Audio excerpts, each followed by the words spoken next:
வணக்கம் நான் உங்களே இன்னைக்கு யாரை பற்றி பார்க்க போகிறோன்னு பார்த்தீங்கன்னா இந்தியா வர்சஸ் நெதர்லாந்து மேட்ச் பார்த்தாங்க பார்க்க போகிறோம். இந்தியா வந்து ஃபஸ்ட்டு பேட் பண்ணி கிட்டத்தட்ட 193 ரன் அடிச்சிருந்தாங்க.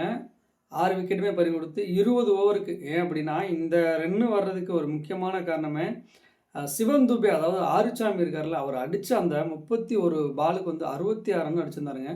அதுவும் ஹர்திக் பாண்டியாவோட அதிரடி பேட்டிங்கால் மட்டும்தான் இந்த ஸ்கோர் நம்மளால் வந்துட்டு வர முடிச்சு. இல்லைனா நம்மளோட இந்திய அணி பார்த்தீங்கன்னா கிட்டத்தட்ட ஒரு 170 சம்திங் அந்த அதுலேயே முடிஞ்சிருக்கும்.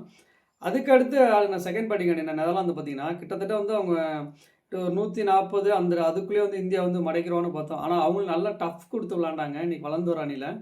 கிட்டத்தட்ட 7 விக்கெட்டை மட்டுமே பறி கொடுத்து 20 ஓவருக்கு 176 ரன் செம்ம சூப்பராக விளாண்டுக்கிட்டு இருந்தாங்க.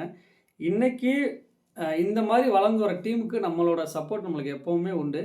ஏன் அப்படின்னா இந்தியா மட்டுமா அப்படின்னா இந்தியான்னு கிடையாதுங்க. நம்மளை பொறுத்த வரைக்குமே டீம் எல்லாமே நம்ம டீம் தான். பட் நம்மளுக்கு இந்தியா தான் எப்போவுமே.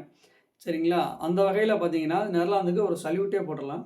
அதேமாரி பார்த்தீங்கன்னா பிளேயர் ஆஃப் த மேட்ச் யார் வாங்கினான்னு பார்த்தீங்கன்னா சிவம் துபேங்க. காட்டடி மன்னனுங்க. அதாவது ஆறுச்சாமிங்கிற பேர் அவருக்கு மட்டும்தான் பொருந்தும். மேட்ச் பார்த்துட்டு இருந்த எல்லா பேத்துக்குமே தெரியும் இந்தியா கிட்டத்தட்ட எவ்வளோ ரன்ரா அடிப்பாங்க. 170 180 இல்லை அதுக்குள்ளேயே அவுட் ஆயிடுவோமா, இல்லை 160 அவுட் ஆயிடும்னு பார்க்கும்போது கிட்டத்தட்ட ஆறுச்சாமி அவர் எடுத்த சூர்வம் தாங்க செம்ம நாக்காக விளாண்டுச்சு இந்த மேட்ச்சில்.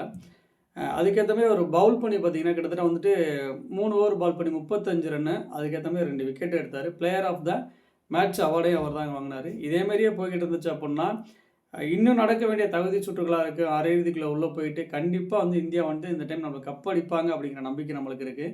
அதேமாரி இந்த T20 பொறுத்த வரைக்குமே இந்தியா வந்து ரொம்ப சூப்பராக நல்லா ஸ்கை வந்து நல்லா வழி நடத்திக்கிட்டு இருக்காரு.